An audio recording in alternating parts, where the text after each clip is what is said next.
Donc aujourd'hui, je vais parler un peu de ce qu'on fait ces dernières années à l'hôpital La Rapta, Tunis, pour le traitement des angioplasties sur fistule. Je vais commencer par cette première présentation. En fait, c'est une technique qu'on fait au service. C'est utiliser en fait deux ballons pour dilater les sténoses et thromboses des veines centrales, les troncs lumineux, les veines sous-clavières.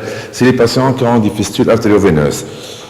En fait, ce qu'on a fait les dernières années, on a fait à peu près 72 procédures endovasculaires pour maintenir en perméabilité l'accès au sang, essentiellement de angioplastie. Parfois, on fait aussi des thromboaspirations percutanées ou hybrides. J'ai présenté ça il y a 2 ans à Tlemcen. En fait, et sur ces 72 cas, on a fait une dizaine de cas de sténose et thrombose des veines centrales.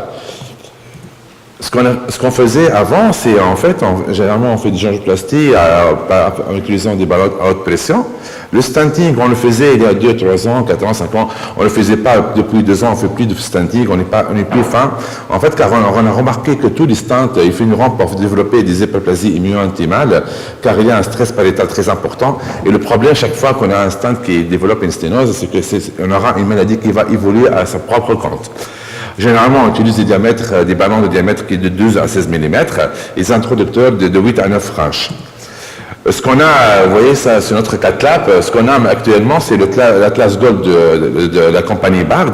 C'est un ballon qui est un bon ballon. Le problème, c'est généralement, c'est qu'il va sur des diamètres, on ne peut pas que le monter jusqu'à 18 atmosphères. Parfois, la lésion ne cède pas.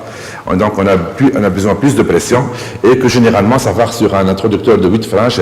Et les gens qui ont utilisé ce type de ballon, on sait que généralement, c'est le reste du domaine de théorique. Généralement, on a besoin de 9 franges, voire de 10 franges si on a besoin de réintroduire le ballon.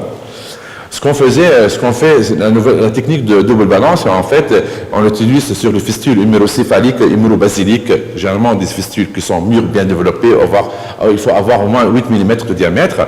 On met 2 introducteurs. Généralement, vous voyez ici un introducteur de 6, un introducteur de 7 franges, puis on utilise pour dilater les deux ballons en parallèle. Vous voyez, ici, généralement, soit on pique l'un à côté de l'autre, soit l'un au-dessus de l'autre, mais il faut au moins séparer les 2 points par de 5 mm de distance, au moins, pour faciliter la compression. Vous voyez, sur le dernier cas, on utilise actuellement des introducteurs de 5 et de 6 franges, et lorsqu'on finit, généralement, c'est simple, nous, on fait un petit point, vous voyez, chirurgical, qui va réduire le temps de la compression, vous voyez, on coupe le fil, le lait est compris, puis on peut enlever le deuxième introducteur. Donc, je commence par un premier cas, c'est un patient âgé de 53 ans qui est diabétique, qui a un fistule humérocéphalique depuis 3 ans, qui a consulté pour un œdème du membre supérieur gauche. Sur le Doppler, on a un flux de 500 ml par minute, et sur l'angioscan, on a une sténose de la veine immunominée. On va sur l'injection, sur la première injection, voilà. On a une thrombose en fait du tronc innominé. Vous voyez, le tronc innominé a une thrombose. Donc on a catétérisé, généralement on utilise un guide 0,35 et une sonde Bernstein. Vous voyez, on a catétérisé, on a fait passer un ballon qui est de longueur de 10 cm, un premier ballon long. Puis vous voyez le deuxième ballon qu'on le place, on inflate le premier ballon. Généralement, voilà, je pense que c'est un ballon de 7 ou de 8. Puis on inflate le deuxième et vous voyez que le deuxième ne glisse même pas puisqu'il est bloqué par le premier. Et si on voit après, voilà, si on fait des mensurations, en per procédure, nous, et vous voyez, on peut, avec 2 ballons de 8, on a presque 1,9 cm, ça veut dire 12 mm et on voit le résultat final, vous voyez ici, il n'y a plus de thrombose, certes, il y a une sténose résiduelle, on a calculé au niveau de la CatLab, on a une veine illuminée qui fait de 22 mm, mais on a un chenal circulant de 14 mm, ça fait une sténose de 40%, mais c'est pas grave, l'essentiel c'est enlever cet œdème et cette circulation collatérale, même au prix d'une sténose de 40 voire 50%.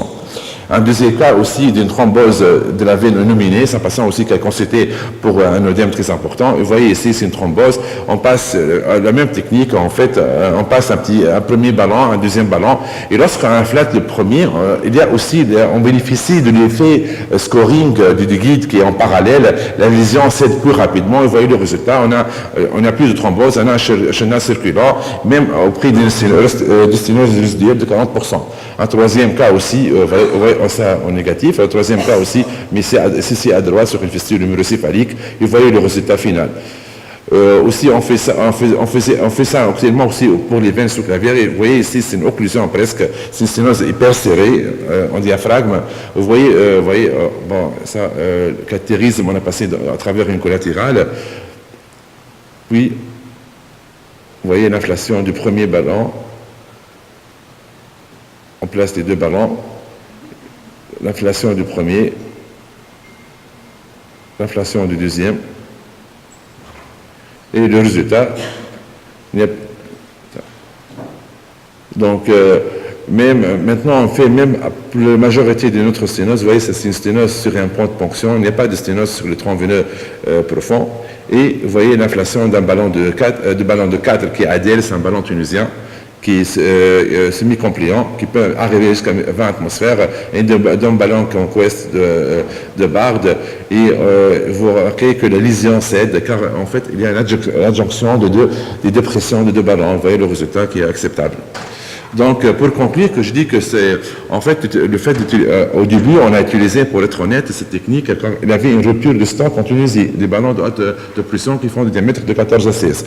Puis, donc, lorsqu'on a commencé, il faut savoir que lorsqu'on inflate un ballon, il y a un guide en parallèle, on profite du corps du deuxième guide pour couper cette lésion. Donc, ce qu'on appelle l'effet knife ou l'effet scoring. En fait, on peut additionner la pression de deux ballons, donc on peut arriver à des pressions de 40 atmosphères. Comme ça, les lésions cèdent plus rapidement. En fait, le grand avantage pour les gens qui font ça, en fait, lorsqu'on inflate le premier ballon, on n'a pas cet effet de sliding, c'est-à-dire du glissement du deuxième ballon lorsqu'on inflate, surtout lorsqu'on traite des lésions qui sont serrées. Cette technique permet de résoudre toutes les situations, en fait. C'est plus facile d'avoir des ballons de 6 à 8 franges, 8 mm dans notre CatLab que d'avoir des ballons de 14 à 16 mm. On a la possibilité de calibrer les lésions par le premier ballon. Lorsqu'on inflate le premier, on peut mettre un deuxième de 8. Lorsqu'on a un résultat insuffisant, on peut augmenter un deuxième ballon de 9 à 10. Je pense que cette technique minimise le risque de rupture. On a moins de complications en point de ponction, puisqu'on utilise actuellement des introducteurs de 5 à 6, avant on utilisait des introducteurs de 8 à 9 franges. En plus, il y a un intérêt économique. Il faut savoir qu'un ballon tunisien à 10 plus un ballon Mustang, ça coûte moins cher qu'un ballon Atlas Gold qui coûte 2-3 fois plus cher. Merci pour votre attention. Ça, c'était la première.